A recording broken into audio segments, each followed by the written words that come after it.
Hello, everybody. Welcome to another episode of the Wild Doggies Fan podcast. This is episode 9, and I am not looking forward to this episode.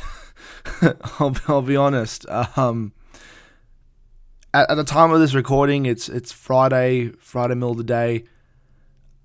Did not plan to be recording it at this time, but need to really wrap my head around things before I started recording. Well documented by now. Bulldogs lost on the weekend, and out of finals, season's over. We'll get into that a bit later, but yeah, it's been a pretty rough week. But nevertheless, the show must go on, and let's get straight into this episode with a special announcement. I am very proud to announce the beginning of a very new initiative that was begun by a good friend of mine, a supporter of the show. It is the creation of the Pack. Pretty much what the Pack is a group of NRL Bulldog supporters working to provide increased fan engagement and pre-game entertainment for all our supporters. The Pack will ensure that all people, young and old, can experience a happy, relaxed, and enjoyable pre-game experience, accompanied with building relationships in a setting in which you can be yourself and talk about football, life, and etc. From 2025 and beyond, look out for events on our social media channel and come be a part of what is something truly remarkable. The motto for the Pack: you were never alone, being in the family club. Up the Bulldogs. I will showcase the Instagram page on my screen right now. You should see it. Go follow them on Instagram. I highly recommend it. It's a big initiative. I'm proud to be a part of this initiative, and I'm looking forward to getting involved with this thing in 2025, and setting up some phenomenal stuff, and just further expand our community in simple terms. But yeah, I thought I'd do an introduction for that. Go follow them on Instagram, and looking forward to being a part of that in 2025. Okay, now we've had that introduction, let's move on to the finals week 1 review. Okay, for the first game on the Friday night, Panthers and Roosters. Panthers get the job done, 30 points to 10. The halftime score was 24-0. This was a Panthers domination. This was the first game Cleary played since his shoulder injury, and you wouldn't be able to tell the difference. You wouldn't be able to tell that he's been out for, about 3 weeks. You wouldn't be able to tell. He was phenomenal. To be fair, the entire Panthers squad it was phenomenal. Again, it's their last game in Penrith until the it's their last game now until the reconstruction's all done. I know they're rebuilding the place, so it's their last game in Penrith, so it meant a lot to them. It was Jerome Luai, Sonny Taruva. It was their last games as a Panther in Penrith. A few other boys, I think, as well, who are leaving the club. And it's a big deal for them. They're very attached to their home ground, and I'm not that surprised. It was I tipped Panthers to win this thing originally by 1-12. I should have known that with the return of Cleary, this game could have gone really ugly. Like, Panthers started out really strong in this game. Like, that halftime score, 24-0, that summarizes it perfectly. Again, in under 10 minutes, the score was 8-0 already. Like, 2 tries scored in the first 10 minutes. By the 22nd minute, they had scored 4 tries and it kicked 3 out of 4 conversions. Like, that's insane to have that strong of a start. They can put their foot off the pedal and just enjoy the remainder of the game and just play great footy. And yeah, Panthers now go straight into their 5th preliminary final in a row. Like, that's insane. To play in 5 straight preliminary finals is truly remarkable. And I think it's incredible what Panthers have done. Not just this year, but what they've just done in this dynasty that they're currently building. And as for the Roosters, you can clearly tell the Sam Walker injury and Brandon Smith, it's finally caught up to him. We all knew they'd struggle. Like, they lost the game to Raiders without him. They only just beat South, even though they were leading by a convincing margin until the last 10 minutes. And then they go up against Panthers, a team that they are notorious for having a bad luck streak against. Like, up until this game, it was 9 straight losses. Now it's 10 straight losses. And it was a total evisceration. Roosters, they were making silly errors. They were missing tackles. They were just not playing to the standard that we've seen all year. Their attacking flair has been lost. It was burnt out. Normally their big players like Angus Crichton, Teddy, Young, Tupou, they were all quite quiet in this game. Panthers, they put the foot down on them. The game was pretty much done by halftime. And look, I'll give them Roosters credit in the second half. They beat Panthers. They scored the 2 tries in 4 minutes. And they did look like they were maybe putting some pressure on them, but Panthers were just too good in the end. Obviously, there was that controversial call, which I will get into a bit later on in the show. So we'll come back to that later. But overall, it was just a brutal game. Panthers were too good, and we'll see them in 2 weeks up against either Sharks or Cowboys. Speaking of the Sharks, the second game on the Saturday at, I believe it was at 4:05 p.m., Melbourne and Sharks in Melbourne. Melbourne get the job done. 37-10. Wow. Like, I have no words, honestly. You look at the start of this game, like off the kickoff, Sharks immediately touch the ball and it goes dead. And Melbourne get the ball back immediately. Like, that could not have been any worse of a start. Unless they somehow could see a try in the first minute. Oh, wait, they did. It was a nightmare start for Sharks. They just never recovered. Cameron Munster scores the first try. Katoa then scores a try and the game seems somewhat kind of evened up. But then Melbourne just kept putting the pressure. They scored a great try through Will Warbrick. And then, just when you think maybe Melbourne will go into halftime with a strong lead, Sharks score a really great try. Trindle with a flick pass to Nikora, and it was actually a really good try. And 14-10 halftime is a very good scoreline. And I was thinking, okay, maybe Melbourne might struggle and they might make this a close contest. But in that second half, it was just a Melbourne domination. I think Harry Grant had his best game all year and one of the best in his career. Again, he scored. It was his first ever career hat trick, and he's the first ever hooker to score a hat trick in a finals match. And it was a brilliant performance from Harry Grant. In all honesty, he was so good. The whole Melbourne team was honestly really good, and it just showcases the difference between first and fourth, and why Melbourne are first, and why I truly don't believe Sharks deserved to be a top 4 team in my opinion, but. Yeah, it shows now. Melbourne put the absolute work on them. It was an evisceration. And I think to add some salt into the wound, Pappenhausen just kicks a 1-point field goal right at the end of the game. Like, the points differential doesn't matter because there is no points differential. The ladder's finished. So Melbourne just did that just for shits and giggles pretty much. And I thought that was pretty funny. Yeah, Sharks they seem very lost out there.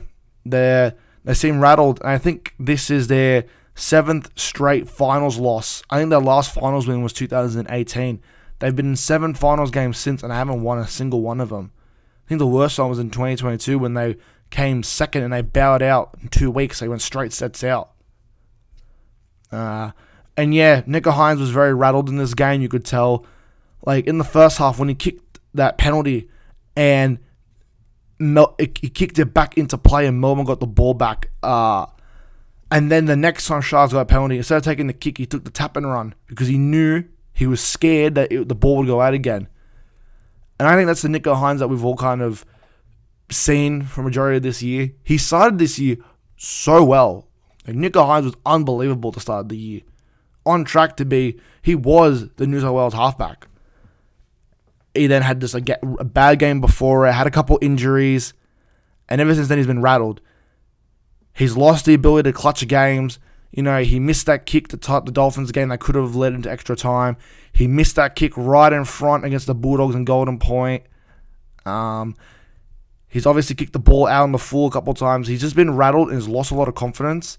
He's had a fair few injuries as well, so we can't truly fault him. He's had some injuries. But, yeah, Nick Hines is rattled, and very curious to see where he goes later on, how he goes later on this week. Moving on to one of the more interesting games over the weekend. It wasn't the game of the round, but it was surely probably the second best game of the round.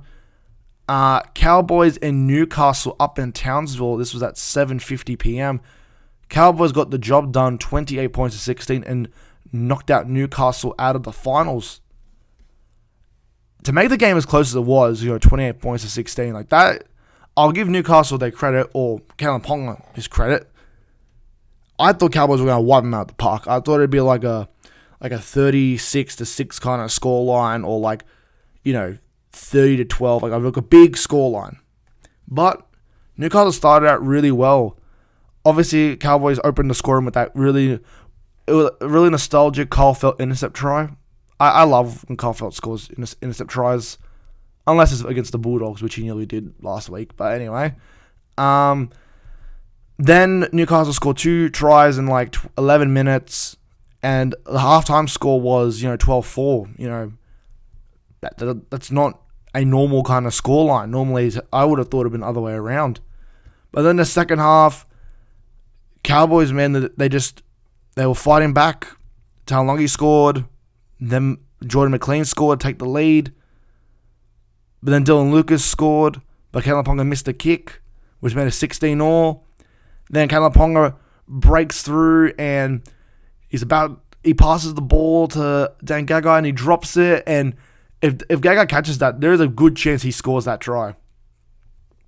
But if Kalen Ponga just looked to his other side, he would have seen, I think it was either Phoenix Cross or Tyson Gamble, is just out there right next to him. No one's marking him, no fullback at home. If he passes that ball on his right, they go on to score and potentially they could have won the game. Because then when Newcastle dropped the ball, that next set, Cotto goes on to score what was a controversial try. However, upon numerous inspections, and I watched it a fair few times as well, that was a try in my opinion. And then Tom Dean, he seals the deal right at the end of the game, and the game's done. There was a little scuffle a minute before that. There was actually 2 big hits in this game. There was Tamalolo knocking down Leo Thompson in a big tackle. That was, in my opinion, probably one of the hits of the year. That was just 2 big bodies colliding, and that was great. And then there was the hit on Kyle Feldt, which started a bit of a scuffle, which you always like to see in footy. I know people like to say it's not right to see that in the game, but I think it's fun. I think it's hilarious. Call me immature you want, it's funny. Because no one's actually ever going to throw a punch. So when they get to a bit of a scuffle, it's always just kind of just pushing and shoving. But in my opinion, we'll cover Cowboys first. They were really good. Oh, no, knocked over my glass cup. That would have been disastrous. Cowboys were brilliant. Well, not brilliant, but they were great. They were a solid attacking team. Again, it took Kalen Ponga to nearly beat them. And sorry, much as I don't want to bring this up, Kalen Ponga put Newcastle on his back these last few weeks and said, you know what, boys, I'm going to carry us to a finals. Because it's been the Kalen Ponga show for Newcastle. It's been a one-man team. It was pretty much Cowboys versus Ponga, in my opinion. And you could see that. Ponga was doing all the line breaks. He was doing all the setup. He was doing majority of that work. Again, all he needed was a better pass and a better catch from Gagai. And Cowboys could have lost this game and Newcastle could be advancing. It'd be a Sharks and Newcastle rematch after their controversial game a few weeks back with Jared Sutton reffing. Surprise, surprise. But that wasn't the case. Cowboys proved too good, and they're another team I'm looking very much forward to seeing Cowboys, how far they go into the finals. Now we move on to the last game. Bulldogs in Manly at Accor Stadium, Sunday, 4:05 p.m. Manly break the hearts of all Bulldogs fans. They win the game 24-22. Since this was the last game of the round, I'll just do my match deep dive from now. I have not been looking forward to doing this. I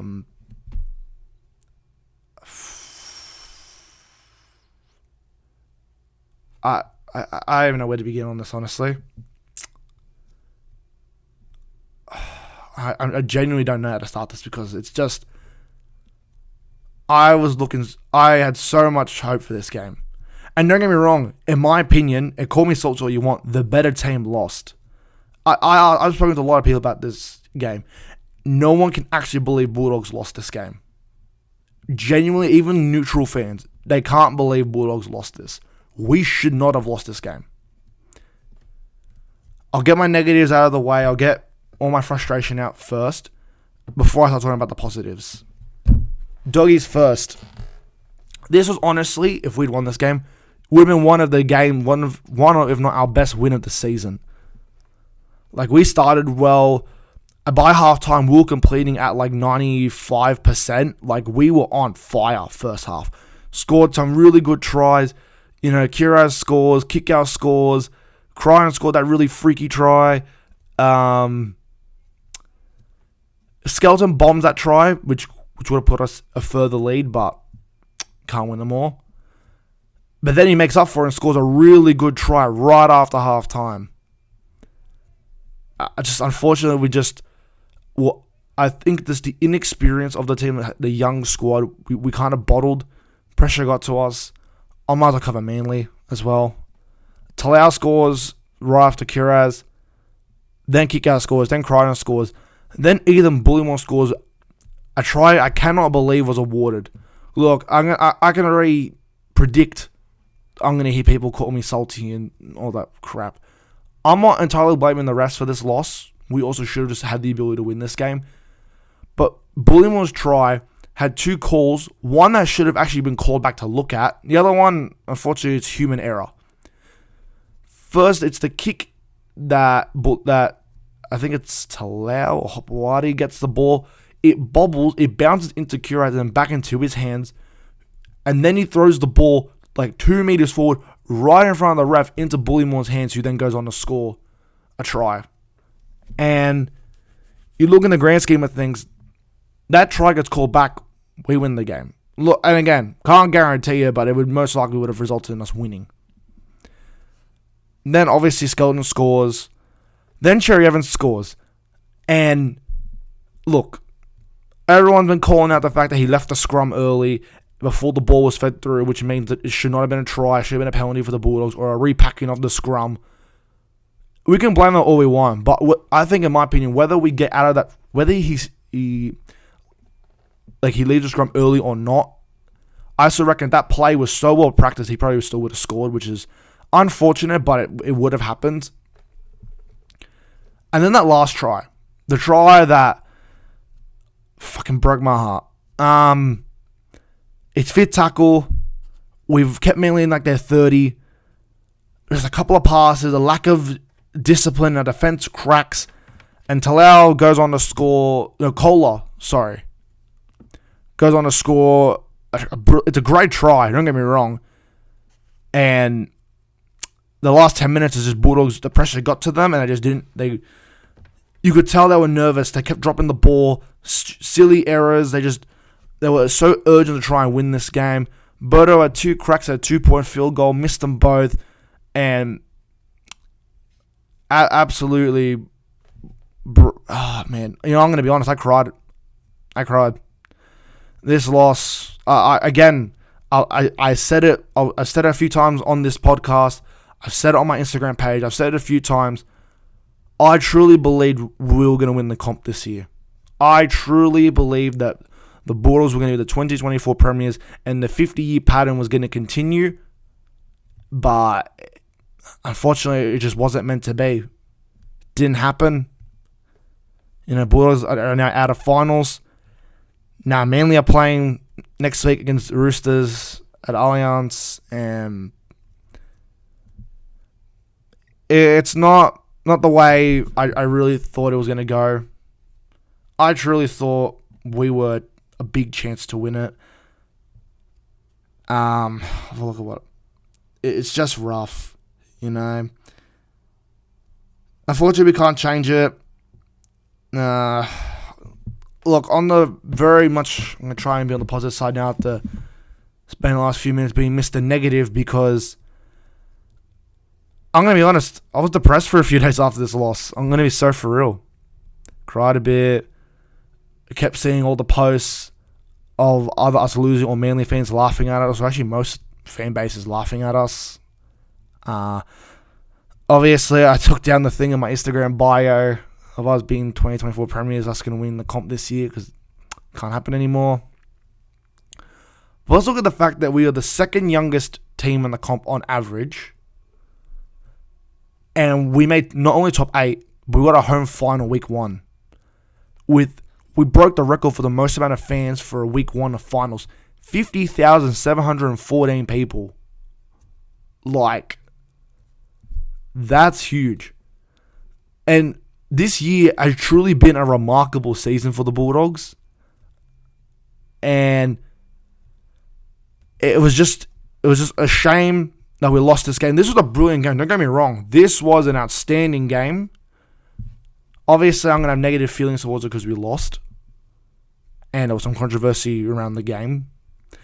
But from a neutral perspective, this was a brilliant game of footy. And it's a real shame that, we're at the finals, but not much we can do about it now. Obviously, I'm not as angry or upset anymore after the loss. It's Friday. You'd assume I'd be better by now, which I am. Real shame that we lost. Not much we can do about it. We move on to 2025. Manly win this week. They won on Sunday. They'll be playing Roosters this week. Yeah, so we'll just go to we'll cover some of the standout moments of the match. And I do have a player of the match for this. I think the real standout moments were obviously when we were scoring those great tries. Kiraz opens the scoring. Kick-out try where he pretty much runs through everybody. Crichton managing to somehow get the ball. And then Skeleton's try where it's fit tackle. Sexton kicks it. Crichton thinks it's a volleyball and swats it back. Skeleton gets the ball. It looked like he's about to fall, but then he changes his trajectory, fools all the Manly players, and then goes on to score.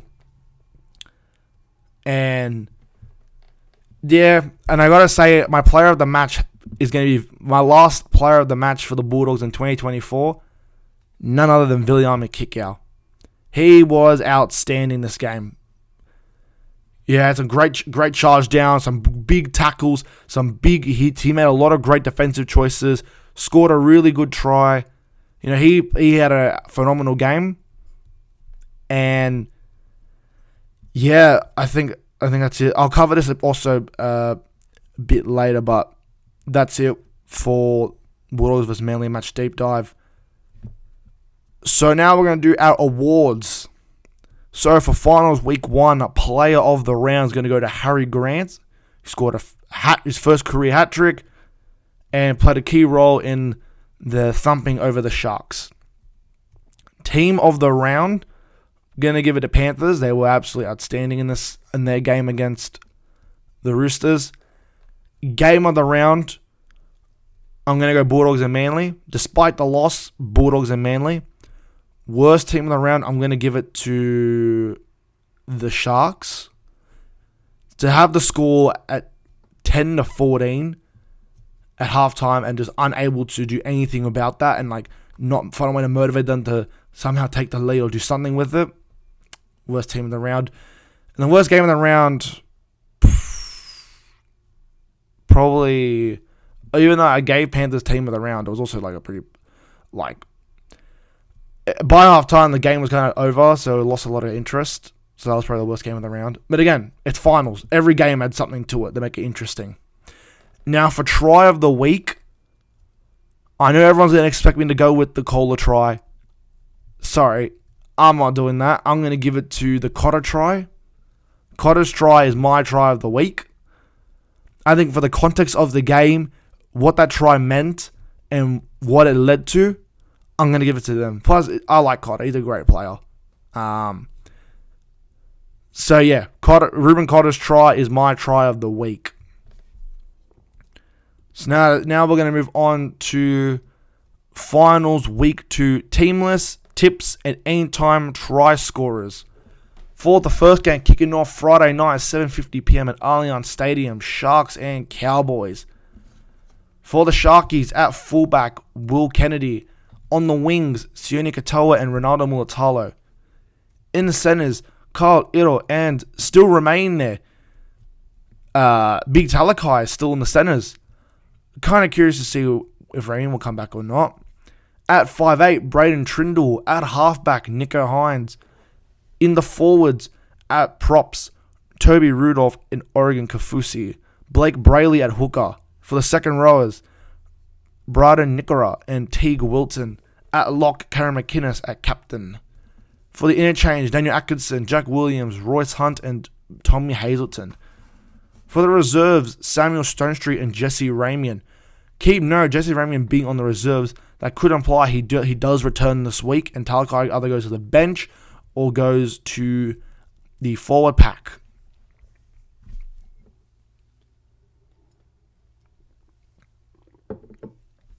For the Cowboys, at fullback, Scott Drinkwater.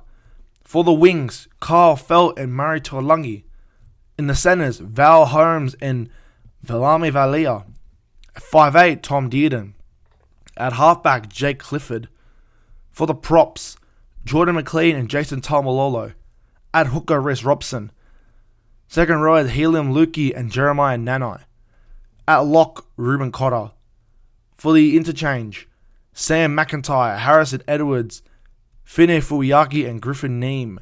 For the reserves, Jackson Purdue and Thomas McKaylee.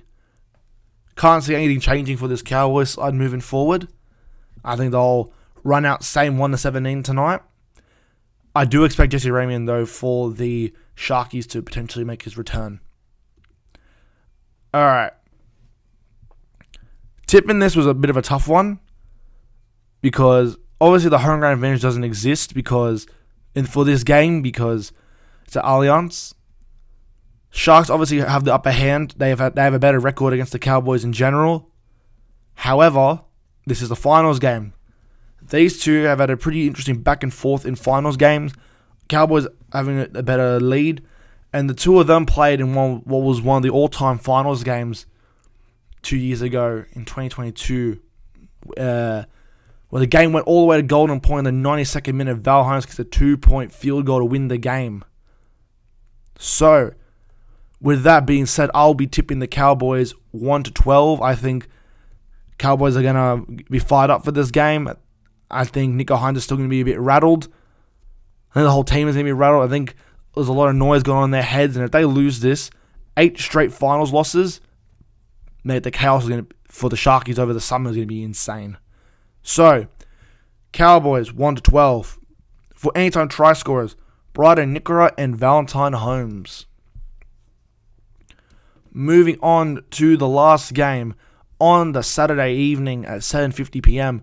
The Roosters taking on the Manly Seagulls at Allianz Stadium. At fullback for the Roosters, James Tedesco. On the wings, Daniel Tupou and Dominic Young. Centers, Swali'i and Joey Manu. At 5'8", Luke Keary. At halfback, Sandon Smith. At prop, the return of JWH after missing 4 weeks due to a suspension. For hooker, Connor Watson. Also at prop, Lindsay Collins. At the 2 second rowers, Angus Crichton and Satili Tupanua. At lock, Nafadu White. For the interchange, Sia Wong, Spencer Lenu, Nat Butcher and Terrell May. For the reserves, Zach Docker Clay, Vitaly Pulga, Blake Steep, Michael Jennings, and the return of Victor Radley. It was also confirmed earlier on today by Trent Robinson that Victor the Inflictor will return. After what everyone thought would be a season-ending injury with a fractured scapula, he is expected to return tomorrow night and will be playing. I expect he'll be taking Tupanua's spot, and Tupanua will be going to the bench. For the Manly Sea Eagles, at fullback, Tom Trbojevic. On the wings, Leah Hopewadi and Tommy Talau. For the centres, Tolu Kola and Ruben Garrick. 5A, Luke Brooks. At halfback, Daly Cherry, Long Neck Evans. For the forwards, Taniela Paseka and Matthew Lodge. Lachlan Croker at hooker. Hamole Olakawatu and Kyle Lawton at second rows. At lock, Jake Trbojevic. For interchange, Ben Trbojevic, Josh Aloye, Ethan Bullymore and Nathan Brown. The reserves do not matter in this case because I do believe the Manly side will come out the same 1-17. This game was a bit harder to tip because I do see a world where Roosters lose this game, but I also see a world where Roosters put an absolute number on Manly. It was a bit of a tough one, but I am going to back the Roosters here. I think they're going to want a big bounce back after that loss last week, and I think JWH, Joey Manu, and Swali and a few other players, it's their last hurrah as a Rooster. Some of them are either going to Super League, another team, or, they're retiring. They're not going to want to end it here. They're going to want to continue going forward. So I can see them putting up a big fight. I'm going Roosters 1-12 with Dom Young and Leo Hopeway to be my anytime try scorers. That's all there is for team lists for finals week 2 tips anytime try scorers, because there are only 2 games this week. Now we'll cover some of the news topics being covered for this week. There is a few presser incidences, a few news headlines, a few questions I've got regarding this week, and just the overall podcast and page moving forward. So the first thing to discuss, Bulldogs done for 2024. And no, this will not be a season review. That will come much later on in the off season for this podcast. Yeah. It's a real shame here, man. That's a wrap. That's it. The Bulldogs 2024 season, while it was a miraculous season, it's over. Look, it may not have gone the way we wanted to go, but this was truly a season to remember. With so many moments, it's hard not to be proud of the boys and effort they put into this year. Not only were the games great, I personally got to meet so many great people like Winston Neville, Hectic Fred, Emilio De Savage, the Touchline Boys, and so many more. And I'm so thankful for that. We now move on to the off-season and the pre-season. And, this was truly a season to remember. The way I've been looking at this last couple of days is this season was laying the foundations for what's going to be coming in the future. You got to remember, if you look at our entire squad, for majority of this team, it's either their first year at the Dogs or their first year in general as a player. I'll use our lineup last week as an example because, it was the most recent team list. Connor Tracy is his first year at the Dogs. Kuraz, he's obviously been here since his debut in 2022. Bronson Sherry and Stephen Crichton, it's their first years at the club. Bronson Sherry hasn't played in 4 years, and last time we saw him play was 4 years ago, man. Kind of some slack. Jarrell Skeleton, he played I think a couple games last year, but in all honesty, this was another proper stint for him. Still relatively young. Matt Burton, he's been here for a while, but Toby Sexton this was Toby Sexton's first proper season with us, even though he didn't start playing with the squad until round 12. It was still his first proper season. Max King's been here a while. Reid Marnie, it's his second year. Sam Hughes is still very young. This was, in my opinion, Kikau's first proper year because, he played, 3 games at the start of the year, had a head knock, tore his pec, and then came back and wasn't the same. It's Preston's second year. Salmon's first year of the Dogs. It's Hayward's first year in general. Curtis Morin is still relatively young. Harry Hayes, it's his debut year. He's only played like 6-7 games. Curran, it's his first year at the Dogs. So you got to have a look at our squad. It's very young, with not a lot of combinations being formed just yet. We obviously had that left side that was humming for majority of this year, and I think that will grow as the years move on. And look, obviously there was that 50 reasons list. There was the pattern. There was the 4-peat theory. There was the fact that last time a team won a 3-peat, the very next year Dogs won the comp. Look, I could go on all day of all different reasons why we should have won the comp, but that'll get us nowhere. And realistically, it really should have been Dogs and Roosters playing tomorrow night, and I should be talking about how excited I am to be going to the Allianz Stadium the new Allianz for the first time. And fortunately, it wasn't meant to be. It would have been lovely if it was, but unfortunately not. And as much as I am disappointed, I still have to look back on the season with so much pride. I am so proud of the boys. I'm so proud of what they've been able to do this year. To turn around the club, to go from 15th place with the worst defensive team in the comp to 6th place with the number 3 in terms of defense. Like, we were the third best defensive side in the comp. You compare that to last year and the year before that, and even before that, we won the Spoon. This year was a foundation year, and I think in a couple of years when we do win the comp, because I do believe in a couple of years, eventually, I can see ourselves in the next few years winning the comp. And we're going to look back on 2024 as the first step in the right direction, the beginning of a new era for the Dogs. They brought back the culture of the Dogs. They brought back being the Dogs of War, being the entertainers. They brought that back. Again, for 5 straight weeks, there were parties in the streets of Belmore for weeks. And yes, it may have been a little bit premature because we didn't end up winning the comp. But still, it was something worth celebrating. Us playing finals for the first time in 8 years, us playing good footy, winning 5 straight games. Like, this is huge. This was huge. So I think the parties were warranted. I think the celebrations were warranted. And make fun of us all you want. I loved when everyone made fun of us, all different fan bases. I laugh at them because we're just passionate fans. A lot of people mistake aggression and passion. They get the two confused. We're passionate about our club. We're proud of our team, finally playing good footy. Everyone makes fun of the Dogs when they were losing, but then when we win, we're still getting made fun of. So you just can't win. Being a Dogs fan, you can't win when it comes to making other fan bases like you. So why should we try anymore? We're going to enjoy our team playing good footy. We're going to celebrate, and we're going to party. Try to stop us. See what happens. And I'm so proud of the team. So proud of what they achieved. Next year's going to be, I think, is going to be a great year as well. With the arrival of Tupanua, every player's going to have another preseason under their belt. They're going to have more experience with each other. They're going to be able to form more combos with each other. Sexton will grow as a halfback. Crichton will develop further as a captain in the set, even though he doesn't need that much more development. He's already the best center in the world at the moment. Keep going. Preston will work more. I think Salmon will have a lot of improvements. Same as Reid Marnie, Sam Hughes, Big Curran, and yeah.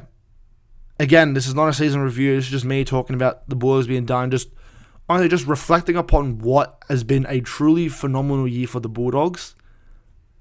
I'm so proud of them. I can't wait for 2025. It's a shame this is my last episode talking about the Bulldogs for this year. I was really looking forward to talking about them more, but maybe not for this year, but for this season. Because once the off-season starts and the preseason, I'll be talking about the Bulldogs more extensively, covering more. I have a lot planned moving forward, but we'll get into that later.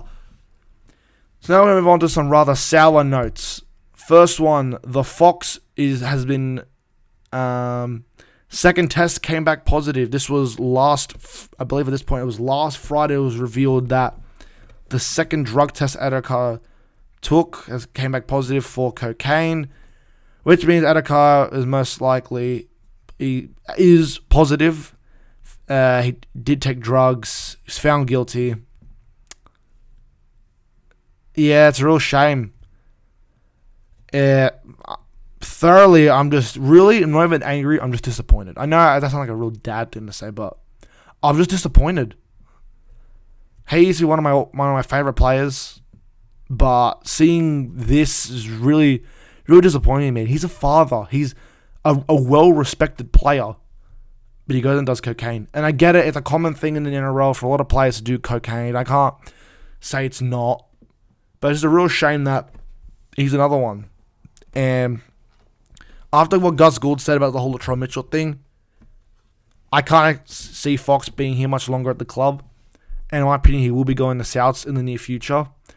As much as that's a shame, no player is bigger than the club. Again, it's club first, team second, individual third.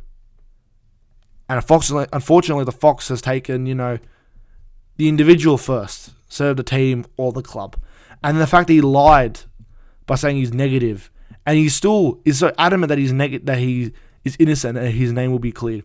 And I hope he can find a way to prove he's innocent, but I can't see a way to prove you're innocent without making the accusation that either the police are setting you up, you've been spiked, or something, because 2 tests saying positive, they were taken on the scene. Very hard to not believe. Anyway, I don't want to talk about that for too much longer, but I thought I'd just quickly cover the Fox being found guilty. Now we're going to move on to the reffing issues over the weekend. There was some controversy for 2 separate calls about the same relative topic. The idea of forward passes. Unfortunately, a rule that's so simple to follow, don't throw a forward pass, is one of the easiest rules to find a way around, because if your ref is incompetent or the touch judges are incompetent, you can get away with a forward pass these days, apparently. There are 2 big cases to look at when it comes to this matter. First one was from the Roosters and Panthers game. It's 24-10. Roosters make a line break. Tupou gets the ball, passes to Teddy. Teddy passes it to Swali, and that pass is ruled forward. And of course, upon further inspection, that pass was indeed not forward. And Klein made a poor decision. It was a costly decision, because in that next set, Panthers go on to score, which then leads the score line to 30-10 instead of what could have been 16-24. And a team that feeds on momentum the most is the Roosters. If they can score 3 tries consecutively and keep momentum forward, would they have won the game? Probably not. Would the game have been closer? Definitely. Would it have been a better fight? Definitely. So I do believe that was a costly decision by Klein, who I've advocated for is a terrible rep. I think he's tied with Sutton as the worst ref in the comp. So, and he actually refs his 400th game this weekend. Like, to think he's the 3rd person to be in 400 matches. 2nd as a ref, 3rd in general. Obviously, Cam Smith only played ever across 400 games. That's insane for such a terrible ref to be playing for, or to be reffing for this long, is pretty wild. Anyway, the second forward pass call, or the call that wasn't called forward. I covered it earlier, but I'll cover it again. In the Bulldogs Manly game, right before halftime, it's 16 to 16-6. Manly get the ball. They put a kick in the air. The ball bobbles. Okay, that one is not relative to my discussion. The point was Manly get the ball, and a 2-meter forward pass is thrown right in front of the ref, and he misses it. Somehow doesn't call it forward. Bullimore gets the ball and then goes on to score. How is it that in the NRL, one pass was ruled forward, one wasn't, and they both got them wrong? How was the pass that was backwards ruled forward, but the forward pass is ruled backwards? Like, that makes no sense to me. I think that's an absolute joke. I think the reffing system, honestly, has been appalling this year. And I think, again, if Manly doesn't score that try, more likely than not, Bulldogs do win this game, and we'll be playing the Roosters tomorrow night instead of Manly. Fortunately, that wasn't the case, and it's a real concern with the reffing in 2024. It's a real concern in general with how they don't call a forward pass forward, but they call a backwards pass forward. To me, that makes no sense. To a lot of people, that makes no sense. And yet, Klein is still continuing the ref. Like, where did Adam G go? He didn't ref any games last week. He's not refereeing this week. Are they, like, conserving this guy for the grand final or something? Because it's like, surely they get him out there reffing more. He is easily the best ref in the NRL. Why not use him?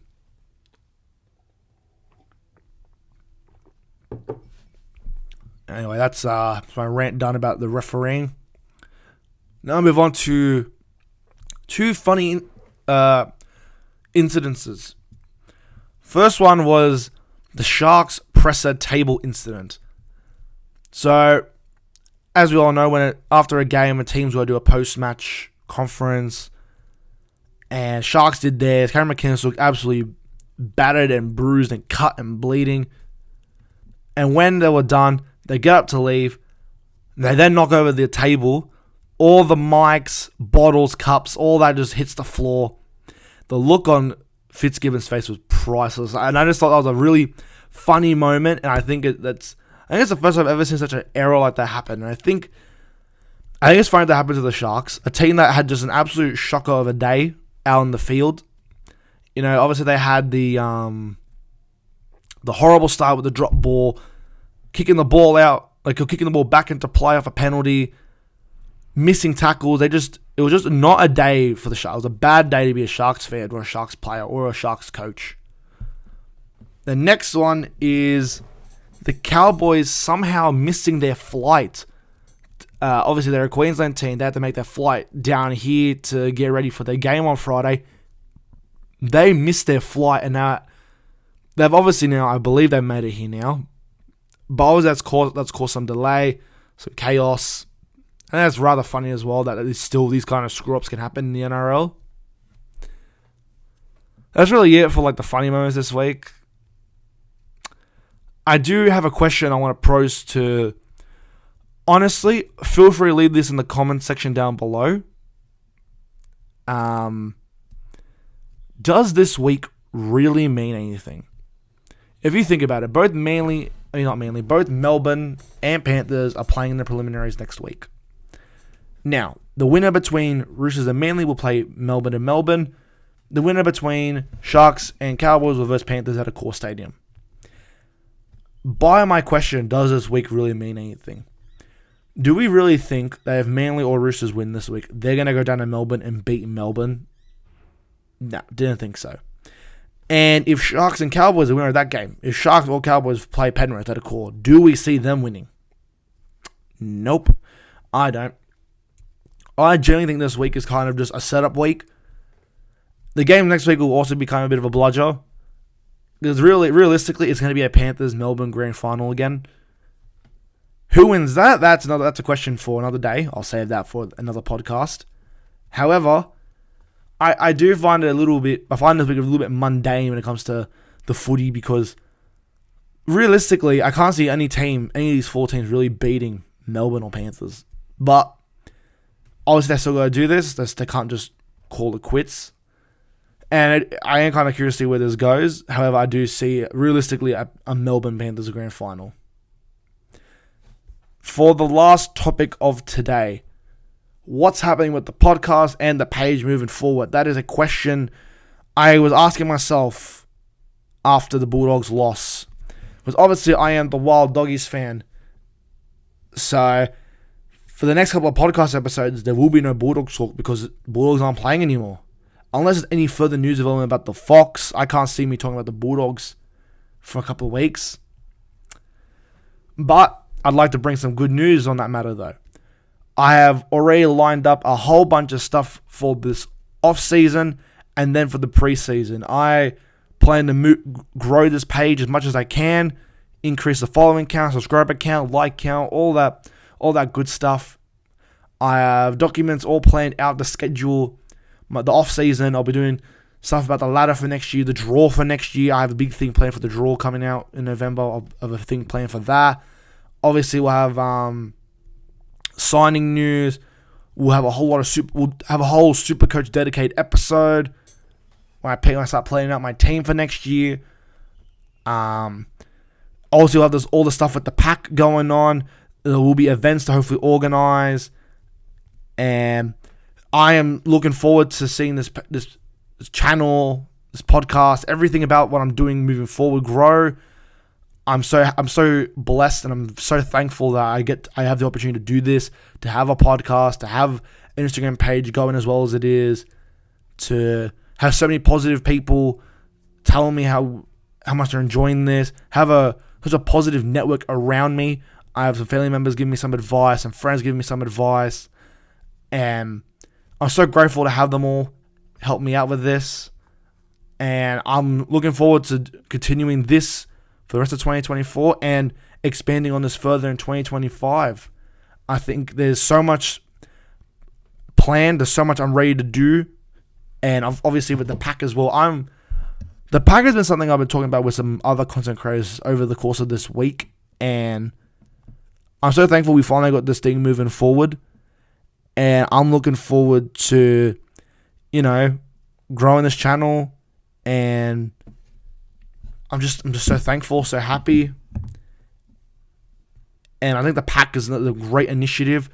I do have this statement actually that I'm going to mention from pretty much the founder of this movement. Sometimes in life we lose touch with what is most important. We're going to a rugby league game.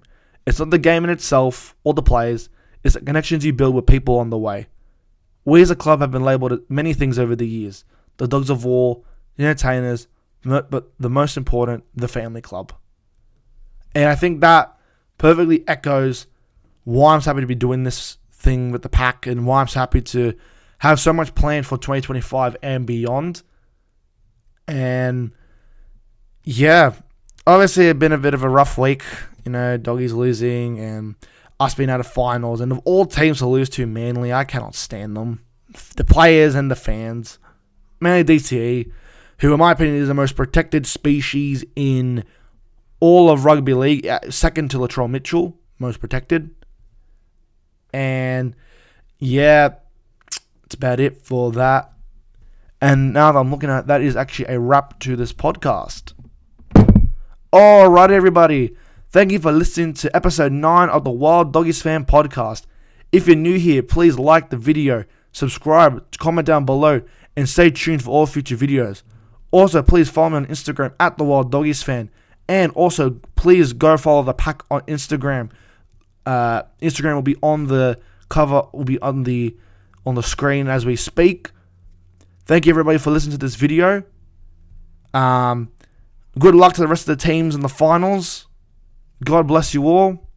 And I'll see you all next week for another episode of the Wild Doggies Fan podcast.